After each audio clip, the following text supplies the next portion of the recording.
So welcome everybody. Welcome to West Michigan Lakeshore Association of Realtors, our next level webinar series. This series is designed for those quick hits so you can learn quick tips and tricks to get you through your business on a day-to-day basis. Today's presentation is from John Wade with JW Inspection Services of Michigan. John, along with his wife of 31 years, Tammy, founded the company 25 years ago with a simple philosophy: build a team of inspectors and office staff who are not only highly skilled, but genuinely dedicated to being the best at what they do. John believes the strength of JW comes from the people behind it, the men, women, with great personalities, strong industry knowledge, and a commitment to serving clients and agents with integrity. Today, JW Inspection Services has grown into a full-service home inspection company with completing more than 4,500 inspections each year. That sounds very busy, while maintaining the high standards and team first culture the company was built on. This class does have 1 hour of elective CE credit through CE Marketplace, but in order to receive credit, we do need to see you on camera at all times. And with that being said, I'm going to kick it over to John Wade and Jesse Challa Westgate with JW Inspection Services of Michigan. Welcome, everyone. Welcome. Thank you. Thank you very much. Jesse, do you want to start? Yeah, I can go ahead and just start real quick. Go ahead. I usually don't talk very long in these. I just kind of do the intro a little bit. It's a little bit different for us because we have Andrea that gets to introduce us. So she kind of already took most of what I probably would have said. But as you can see, John Wade is here with us today. And JW Inspection Services has been around. We're celebrating our 25th year. So very exciting this year for our company. It's a big milestone, and we are very proud of all of the individuals that have helped get us to this spot. So today, what our CE is going to go over is just some red flags that we see on different inspections. These are ones that come up the most as far as questions go when we're talking with other agents, just to give you some familiarity so you know what to look for if you're newer in the industry. We encourage everyone to attend, agents and buyers to attend the inspection. We encourage them to follow on the footsteps of our inspectors. So that could be a little bit different than some of other companies, if you've worked with other companies where they don't really encourage you to attend. So we are very transparent in what we, as we're going through. Our inspectors all have an extreme database of knowledge that they've had in some capacity in the trades. And that's one of the requirements for them to be working with us. So they don't just come off and say, hey, I thought I'd be a home inspector today. They have a lot of background. So there's about a database of about, I don't know, John, 45,000 pictures we have or something like that. Where 4.5 million? 4.5 million. Sorry, I was off a little bit. When did we get 4.5 million? Okay, anyway. So that one was news to me. I'm going to update that in my brain. So we just included a handful today, but the reason why I'm sharing with you that we have this database is we've seen it all. I haven't, but John pretty much has. And so any questions that you guys have as we go along, maybe there's a story you want to share, maybe you want to ask something yourself that you've seen, now's a great opportunity. So we'll stick to the presentation just for our CE purposes. But please, we love questions, and we know that a lot of agents have like, hey, what do I do in this situation? And we are always open for phone calls. So with that, I will go on to our next slide. Let me start with this. There is no bad question. Yeah. Nothing. Secondly is you guys know how long I've been in the business. Why don't you guys give me a quick recap so I know who I'm speaking with on how long you've been in this business, and I can handle it slightly different in different ways. So go ahead. If everyone just wants to kind of scoot out, you know, if you're within 5 to 10 years or 1 to 5 years or whatever you are, go ahead. This is Taylor Koning, and I'm 10 years.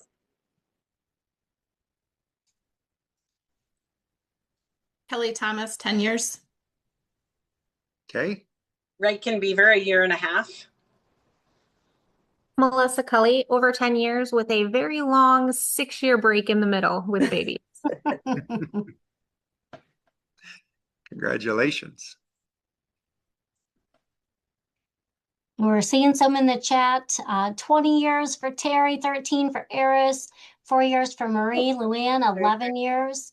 Yvonne, 1.5 years. Definitely got some seasoned pros and some newbies. Great mix. Awesome. That's great. So and I'll start off with this. And the reason I asked that is because agents who have been around a long time, they understand very much what they're seeing and what inspectors are doing and what they're handling at the inspections.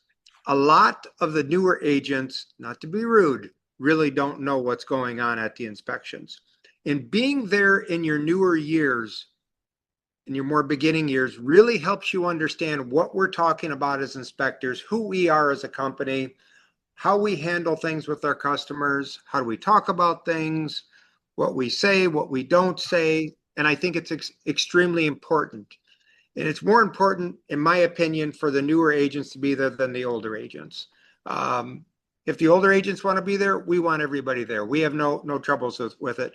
And the reason is because when we discuss something with our customers, it's amazing how many times when you discuss something and something is said, it comes out from the customer to the agent completely differently than what was actually said. So we love people there. We love our buyers there definitely throughout the entire inspection.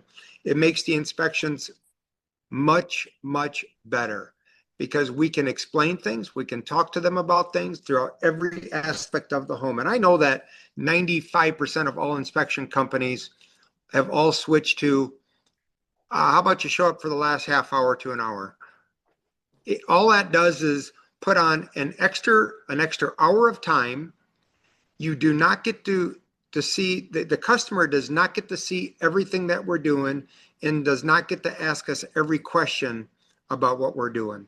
And it just, after 25 years of doing this, and I don't know how many thousands of homes we do, it just makes for a much better inspection. So with that, is there any questions at all? Anything on that comment? All right, awesome. All right, Jesse, move on. Let's get where we get started here. Yeah, so agent role as kind of what we try to help our agents with. And the more you do come onto the inspection, especially if you're newer, you're seasoned veterans, you already will know a lot of this, but we really try to encourage it. We know that your job isn't to inspect, but we like to help you notice potential concerns and then maybe point them out, and then we can chat about them. That's what's nice to have you there. Some things may look to a buyer, oh my gosh, what about this? And our inspector can say, well, actually, it's kind of an easy solve or an easy fix, or yeah, you might want to get that. And the conversation can just really diffuse a lot as opposed to seeing it on a report, right? Like you get the report and you have those clients that might freak out a little bit from seeing some of those, if you want to call them, marks on the inspection. So we like you guys to lean on us as trusted advisors with the inspection process. And we really, really try to educate clients on what you should be understanding, what it means, what the report, as it's going to come across, so that your buyers, the main client here for both of us, is in a state of understanding when they leave and not in this excitable state. So let me say something, Jesse.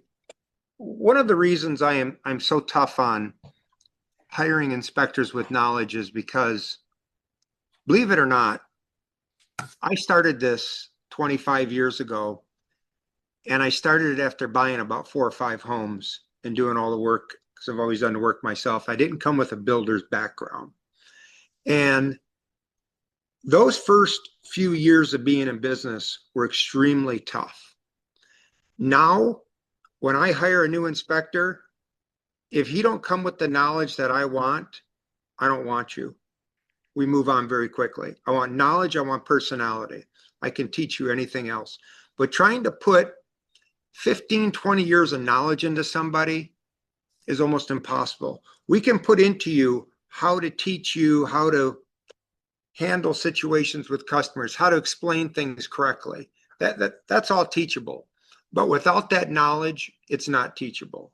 It's a very, very difficult thing to go through. So that's a huge reason why I want knowledge. It's so important. It can make your life, my life, your buyer's life, all of our lives much easier.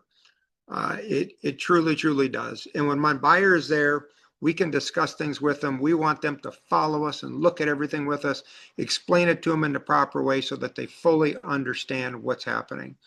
We'll go as far as explaining to our customers when it comes to roofs, when it comes to furnaces, when it comes to foundations.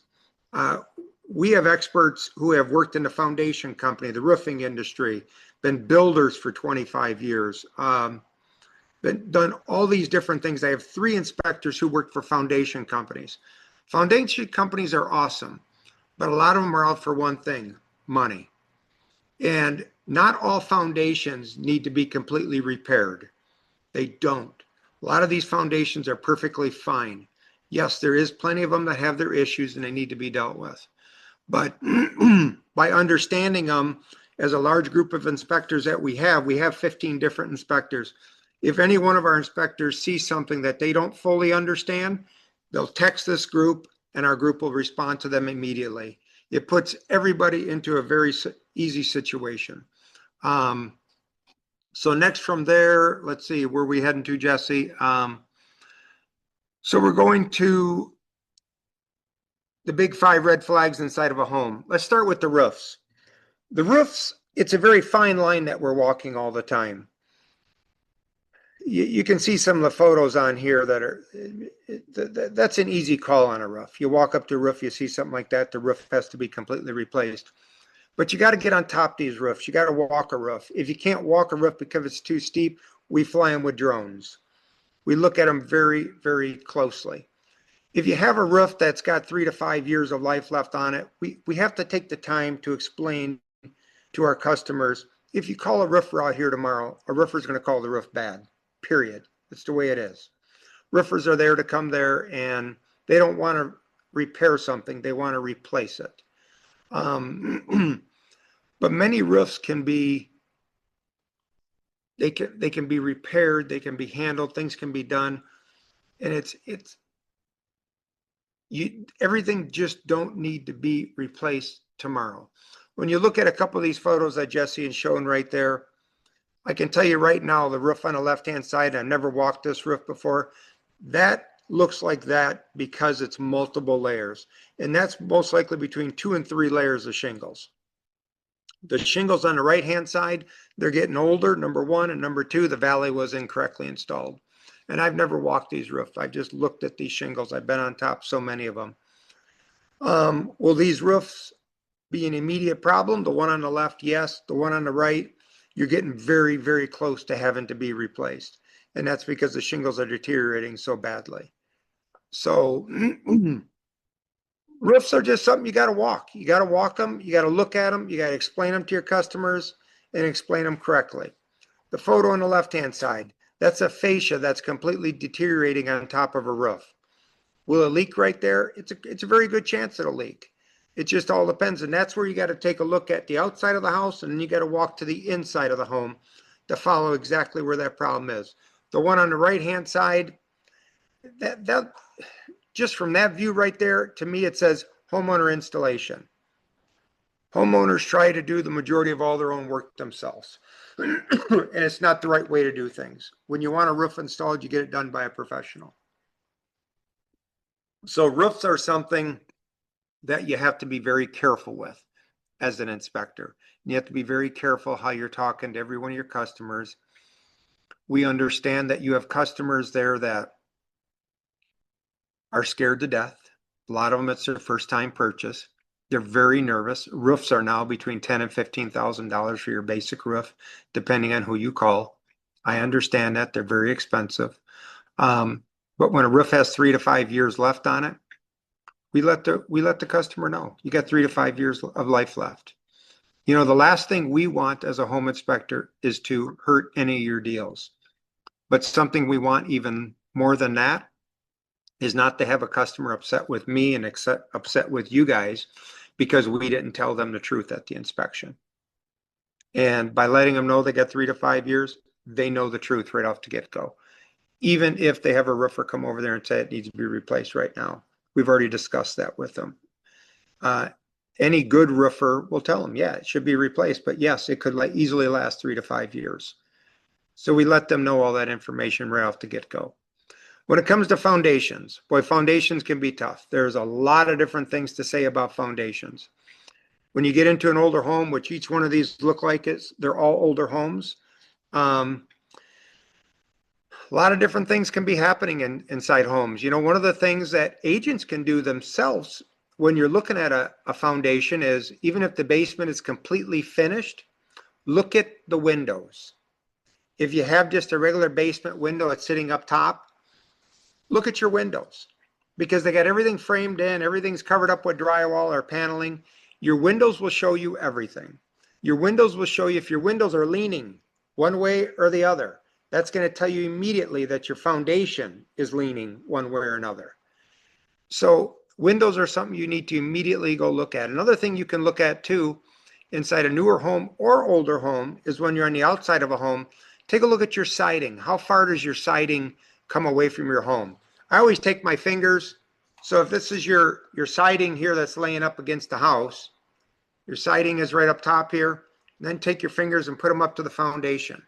They should all be approximately the same. They could be off a 1/4 inch or something, all the way 1/2 inch, but when you get into touching a foundation and some are way back here, some are way over here, you know that you have an issue and you need to take a look closely at your foundation of your home.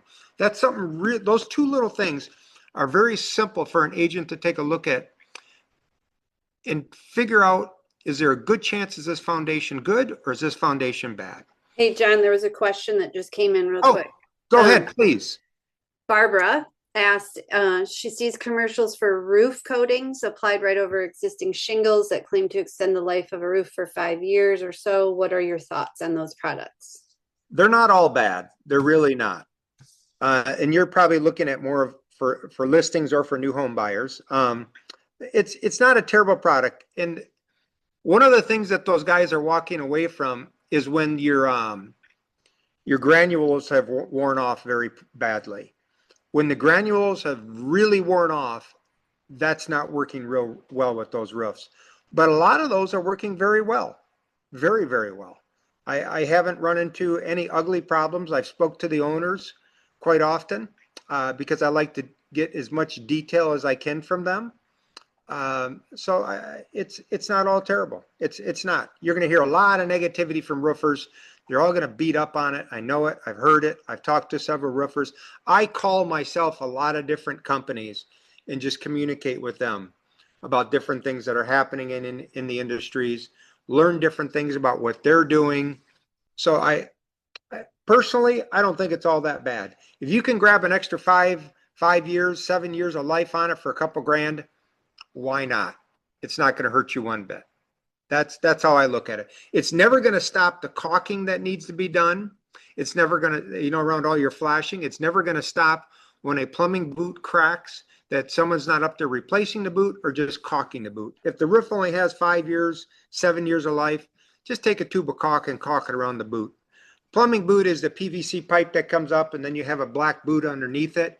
Those black boots, they crack about could be 7 to 10 years, and you got to caulk and seal them up. All right, we have another question real quick. Go ahead. I don't know your first name. Last name, is it Beaver? Sorry. It is. It's Riken. Riken? Okay, I heard you say it, but it was fast with it. So Riken is asking, what's the foam board over the foundation below the siding, sometimes in large pieces? The foam board does not have siding on it.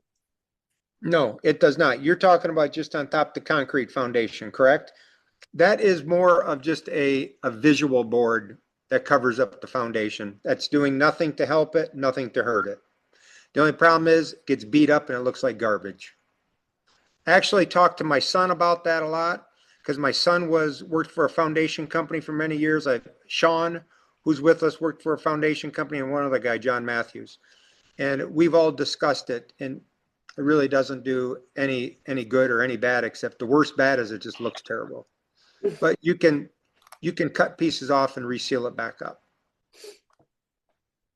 Does that answer that question? Yes, it does. It just looks bad, and I didn't know if it was meaning that there was something wrong. No, there's not anything wrong with it. Not at all. Not Thank at all. Okay, what we're looking at here is a couple cracks in the foundation. Anytime a home inspector sees a crack, he should note it, like the one on the left, simply as a crack. Now, does that crack bring in water? That's where we as the home inspector has to be smart enough to immediately walk downstairs into the home, take a look exactly where that is located. You got to look at it with your lights off, and you got to look at it, shining flashlight sideways, front way, front, back, everything, to see if there's any moisture that has come in from that at all. Customers will do everything in the world to hide all of this from us, and we have to go after that and look for that. The crack is doing nothing. It's not hurting the home at all. The worst thing that you could do is the crack may have to be repaired by having it caulked or filled. They do injections for it. They do multiple things. They put a tape over the top of it to seal it back up. But that crack there is not a foundation issue. What you're looking for when you see a crack like that, you're looking for the crack to go up, down, it's shifting, it's pulling apart even further, but the crack itself is doing nothing. It's not hurting anything. The one on the right-hand side, we're looking at a foundation where it's an old block foundation, where you really need to get someone to come out and fill in all those open mortar joints.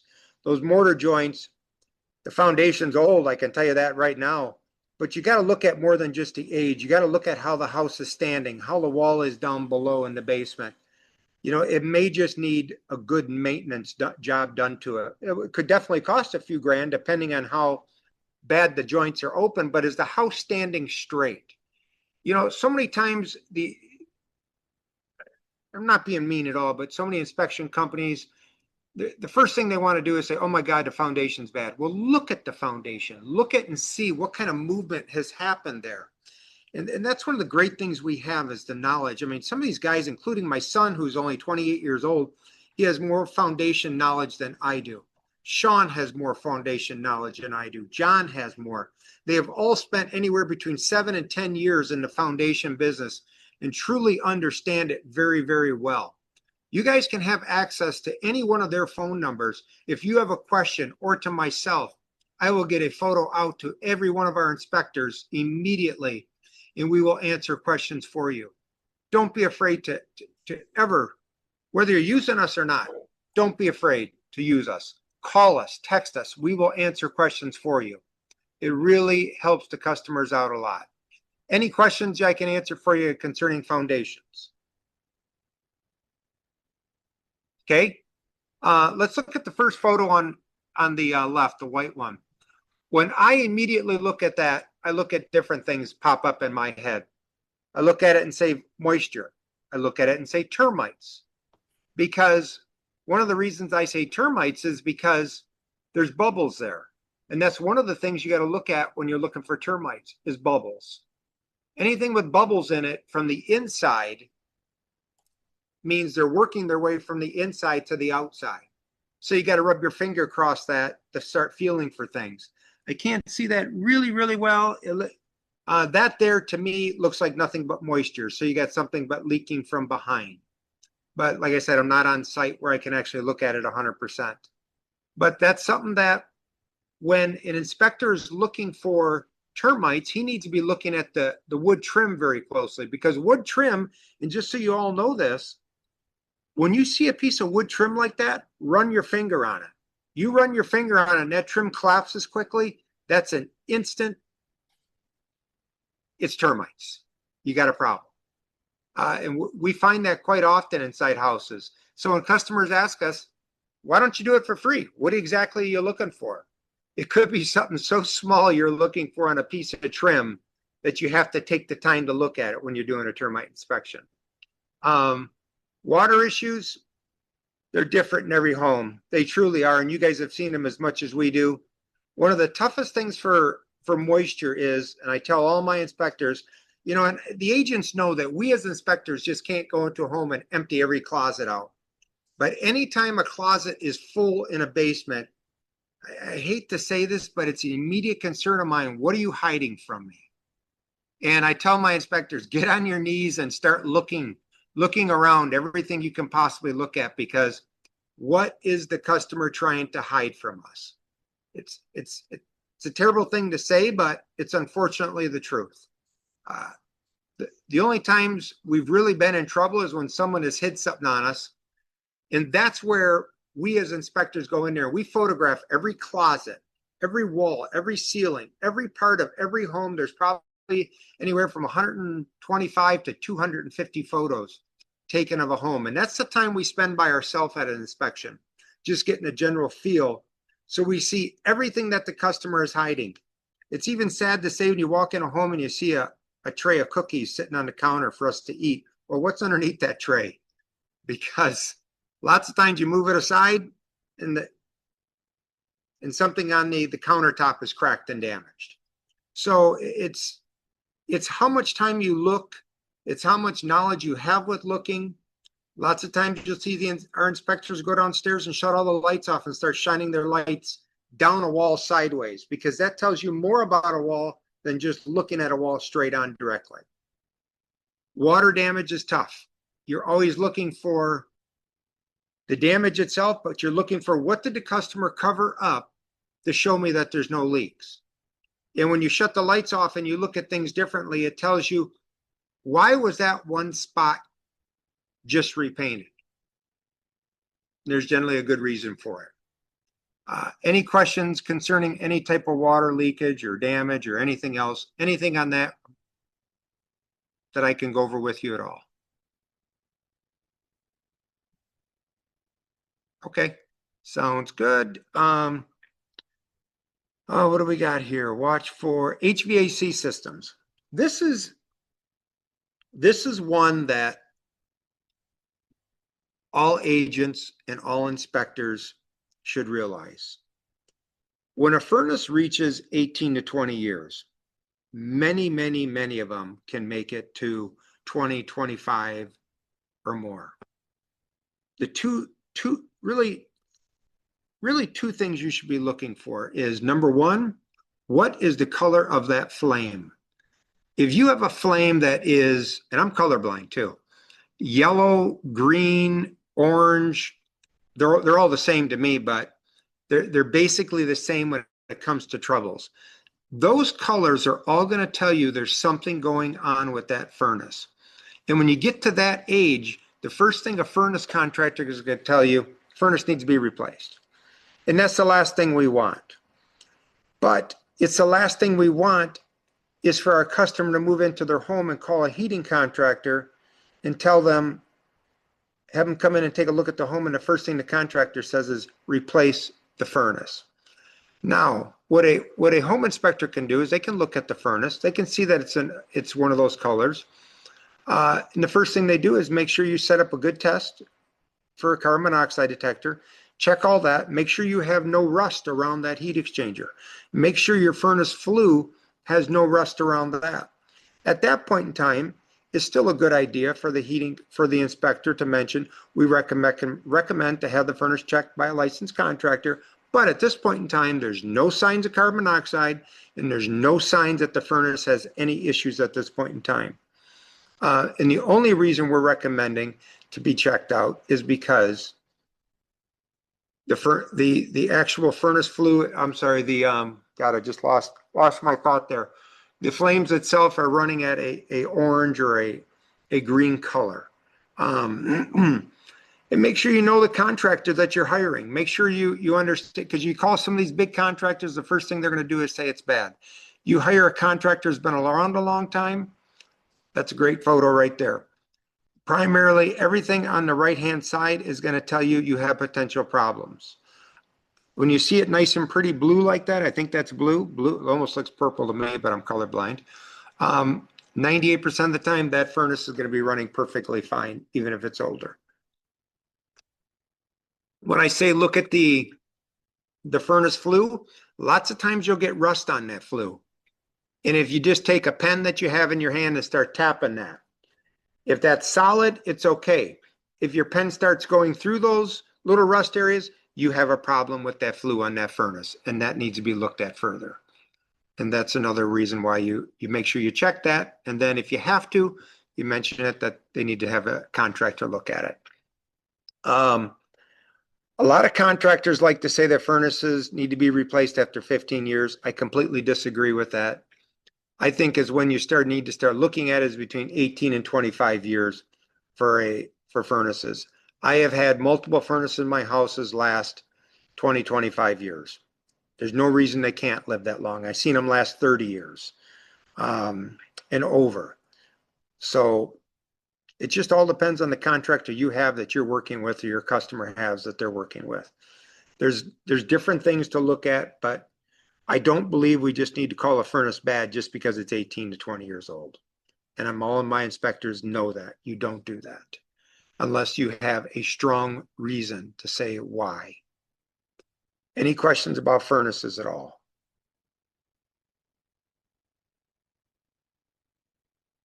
Okay. That is a furnace right there on the left-hand side, and that's moisture leaking.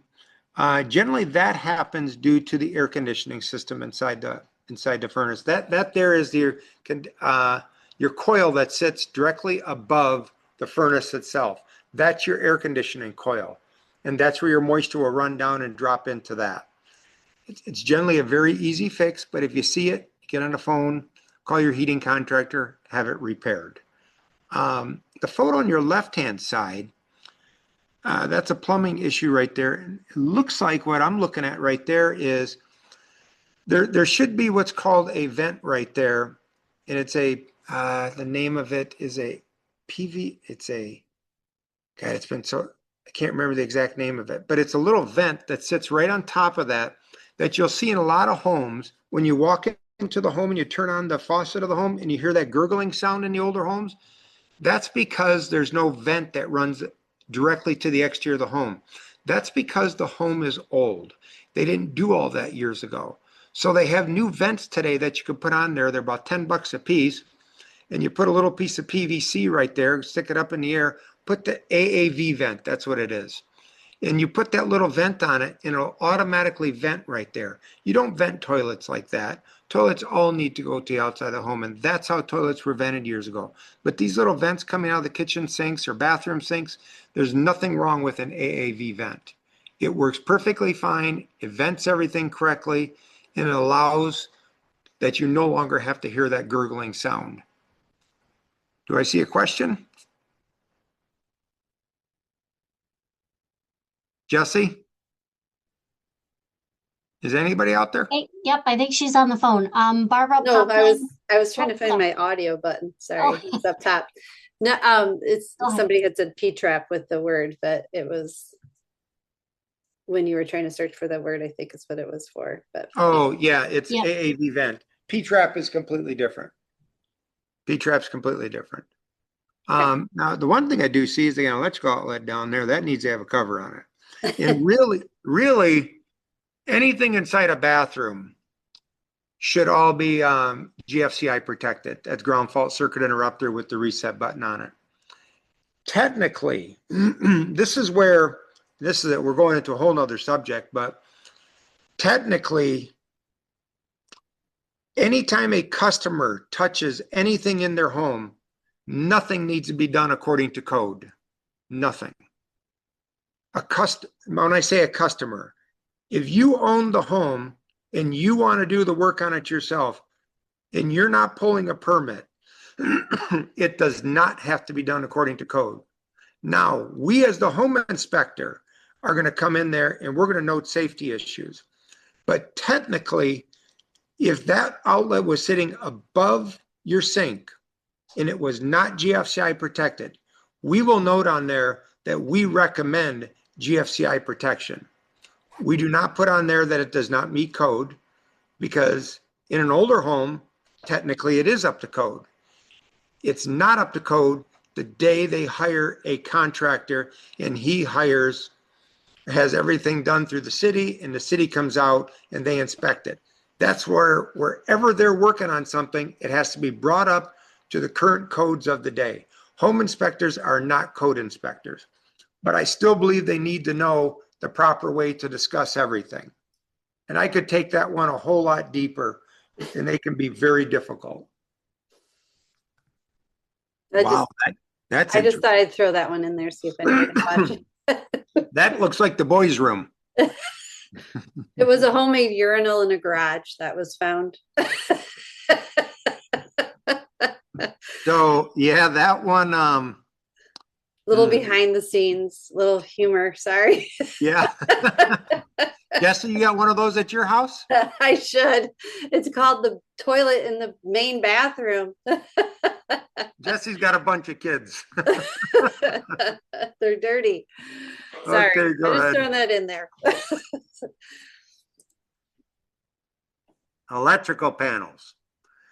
It's super important that every inspector opens up every panel that they can possibly open. You can tell what's happening inside. There's a lot happening in the panel on the left-hand side. You know, they got mice living in there. One of the easiest things you can see on that is that anytime you see a panel, you look up top where that wire is flowing through there. That just allows mice to get into your panel and destroy everything. Lots of times we see live mice inside panels. We see dead mice in panels because they've been zapped a few times.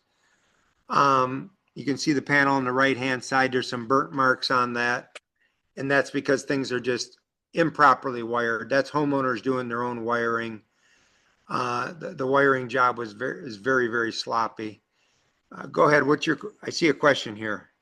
Yeah, it says, have you ever seen items like pop bottle from workers stuffed into the spaces of a roof?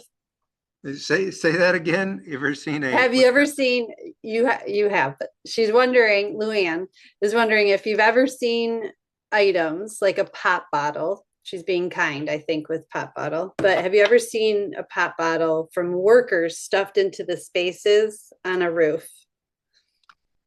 You would be shocked what we see. Yes, I have seen that kind of stuff. You've seen cans being shoved on something as a wedge. There are a lot of things that that is shared in the text thread that's not appropriate for this CE that have been shared and found. So we find interesting magazines. We find beer bottles and cans. I've even found years ago a chair, bottles of booze, all up in the attic in Holland. But we weren't supposed to do it years ago. It's crazy the things we see. You just laugh about them. You just laugh. But yeah, you got to take the time to open up these electrical panels and know exactly what you're looking for and understand it. A lot of older electrical panels are perfectly fine. Federal Pacific, they're about the worst out there in the industry. But technically, I had a discussion with a group of electricians years ago, and we started talking about Federal Pacific electrical panels. And the first thing that a home inspector will say is a Federal Pacific electrical panel must be replaced. 98% of what he said was correct. But if there is nothing wrong with that electrical panel and nothing has been done to that panel at all, where somebody has added things to it or done different things, technically he's incorrect. But as an electrician would say, you're right, technically he's incorrect and there's nothing wrong with that panel, but there's no way that I as an electrician would ever say that panel is okay because it has such a horrible background to it. So we have to be very cautious on what we say, but generally it's more like 100% of the time, we're always going to tell customers when you have a Federal Pacific electrical panel, it really should be replaced. That's a neutral wire that is burning up right there in the top one. With a neutral wire burning up, there's a reason for it. And you got to follow that wire and see where it's running and see exactly what's going on. But that's a problem right there. That's a definite problem. That's another reason why we should be opening up every panel and looking at it very, very closely at a home inspection. Okay, go ahead, Jesse. Well and septic.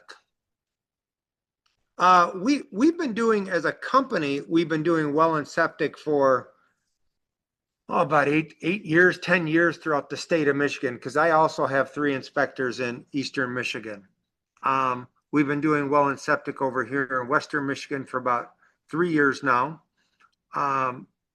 So I sent the young man who started my inspections doing well in septic, I sent him over to Detroit for a year before we had him start doing inspections here, because I want him to learn everything I could, make him take as many classes as possible. And we've tried to take our well and septic a step further than everybody else. We run camera systems into the septic tank. There's no inspector that wants to get into a septic and put his head down in there and look at things. So I've had them we have made devices that we can put them into our tanks. We can spin them and we can look at every portion of the tank itself. We want to make sure that's done so we can look at the tanks, study the tanks to the best of our actual ability. Another thing that we have done now is we want to make sure that we offer to every customer, if they would like a septic tank, run a camera from the house to the tank. Sellers who are selling the home never want to do it. I said, that's not a problem. You don't need it done. But at that point in time, it's noted in the report, because it's amazing what can happen between the day that we inspect it and the day that people move in. Where does somebody drive their car? Where does someone drive their truck? Where does someone drive the big moving truck? Does it run over the top of it? Does it crack a line? Is there a line cracked, but you still have a great flow of water going through it? So we started doing this because it's another way for us to protect ourselves, our customers, and our agents. Because if a customer moves into a home and there's a crack in that tank or in that line, it becomes expensive. And if you don't offer that to them, then they're very upset with you that you did not offer it. If you offer it to them and they have declined it, but in our reports, it shows a very good water flow running through that tank or running to that tank, there's nothing anybody can say about it, because everything has been offered, everything has been done. So it's just, you find every way you can to protect your customer, protect ourselves, and protect our agents. Because if we get an upset customer, they're upset with us, they're upset with our agent, they're just completely upset. When I say water flow, that's where we got water flow happening. That's where we're putting the camera into the system, and I want a photograph of what is exactly happening. And we have water. Go ahead. No, I just wanted to say, because I know I'm looking at it really large myself, because and if people are on their phones, it's hard to see. It's a screenshot of a video that we take to show that the water is coming through. So that's part of what John was referring to. So I didn't have the video to put up into it. But perfect. Now, if possible, depending on the tank, depending on what type of line it is, we can often run a line from the tank to the field. If that can be done at that point in time, we will do that for the customer. We have no issue with that at all. To give the customer every bit of knowledge that we can possibly give them. We try to drill at least 3 boring holes in the field itself. Always do that. Each one of my inspectors will show up with incredible cameras to run all this. In the winter months, each one of our inspectors will show up with I buy them, it's basically a concrete drill. I'm listening to all this wind. I don't know what's going on outside there. Basically, it's a concrete drill that will drill through frozen ground so that we can get into that tank. I don't think we had but maybe 1 tank this year that we couldn't enter. And we didn't enter it because of the deck was on top of it. But generally, we can break into any tank there is out there. And it's just due to the equipment that we have. I fill these guys' trucks with the best of equipment when it comes to the sewer scopes, chimneys. We have the only chimney cameras in the state of Michigan with inspectors that we run cameras up the chimneys if customers want it. Well, it'll run in circles. This camera will. You can stop it at any time you want. You can focus on one spot to tell you exactly what that is. the equipment they use is incredible. It truly is. It don't come cheap, but I believe if you want to offer the best inspections, you have to offer the best equipment. So go ahead.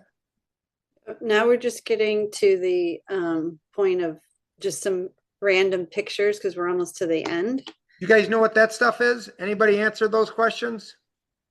Well, I had a question about how much does it Oh. add to the inspection for the cost of using, to add that camera search? Okay, if you're doing a general home inspection and you want your full waistline checked on a city home, it's $200 for that tank. When you're doing a septic system, we cut it down $50 because the tank, it's a much shorter run. And the reason those are priced to where they are is because I do not buy $1,500 pieces of equipment for these sewer scopes. I'm running what the professionals are running, and they're $10,000 a piece. But the problem with that is every time you send them in, because you break a line, it's $2,000 to fix them. So that's where our cost is, and that's why we charge what we do. I don't know what all the inspectors charge for them out there. I'll be honest with you, I don't call around to find out. Mm-hmm. Sorry, Yvonne, I didn't see that pop up. That's okay. But an extra $150 to $200 versus a $5,000 to a $15,000 fix, I consider inexpensive. Yeah, so we've gotten kind of towards the end. So these are just pictures if you wanted to go through them. We can also just kind of, I see that there's some other, Anyone know what that stuff is? there's some questions too, John, if you want to answer the questions Yeah, go more ahead. than go through the Give me the pictures. questions So first. what's that? Go ahead, fire the questions at Yeah, me. so the next drain inspections are about 200, 250 on average. Oh, sorry. Okay, so we're right there then. Yeah. You know, a big thing with drains is running your scopes is when you start judging by the system, it's how well the video system is that goes through those. It's how far you can run a line. The more expensive equipment gives you a slightly larger line that you can run out to 150 feet. If they say you got a 200-foot camera, it doesn't matter what type of camera you have, it's not going to run 200 feet because there's only certain kinds that do, and that is an extremely large machine that you're going to run 200 because it's the line itself that you just can't shove much past 150. And when you start pushing them much past 150, at times you can, but every time you do that, you take a chance of taking that line and kinking it. Once you kink that line, it's $2,000. And that's how this equipment works. And I run into a few of those every year. And that's just part of doing business that you got to deal with. But that's where I buy the best I can so that I run into that the least amount of times possible. Go ahead, next question. Oh, I was just going to share this one. This is one of John's favorites. Oh yeah, that's the marijuana station at a house. Does anybody know what this is? Talk about finding things in the on an inspection. Get on top of a roof, take a photo of someone growing marijuana. Can I just add real quick? Next week at our membership meeting, our presenter, Trista Curdzillo, I'm trying to learn her name for it. She'll kind of be going over cannabis as it relates to real estate. So perfect segue into next week's membership meeting. Perfect. Glad I could help out there, Andrew. I hope it can make some great sleeping medication. My doctor approves it 100%. 100%. He said, John, that'll make you sleep good. Take it. But I didn't buy any from this guy. So yeah, that's all that we have that's all that we have on our presentation. So what other questions? Anything else I can answer for anybody? Barbara, you need to come off mute. Oh, go ahead. Oh, is she talking to us? I think she's trying to. Barbara, you're on mute.